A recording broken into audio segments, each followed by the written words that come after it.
Sa Good Vibes, isa ka short film tuhoy sa kabudlayan sa online learning nga ginhimo sa mga estudyante sa senior high gikan sa Bacolod City ang nagdaog sa student film competition sang University of the Philippines Diliman Broadcasting Association.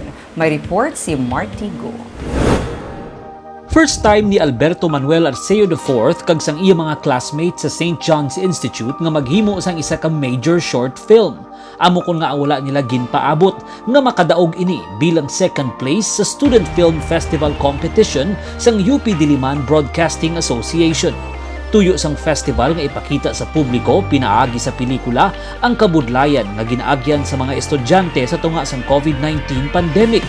Gintikuluhan nila ang ila ginhimo nga pelikula nga No Signal nga nagapakita sang kabudlayan sa mga pigado nga estudyante sa ila pagtuon gamit ang online learning.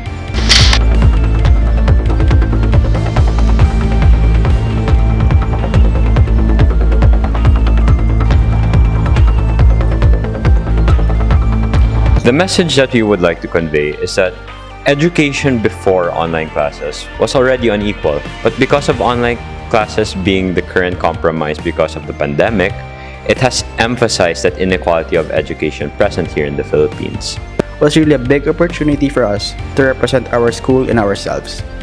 So we took this chance to share skills, talents, and creativity in filmmaking.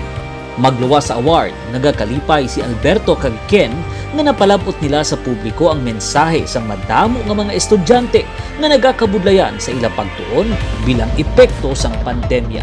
Tuma naman ang kalipay sang ila eskwelahan sa bugal nga nahatag sang ila mga estudyante nga nagpakita sang ila abilidad sa patag sang filmmaking. Marty Go para sa Digicast Negros.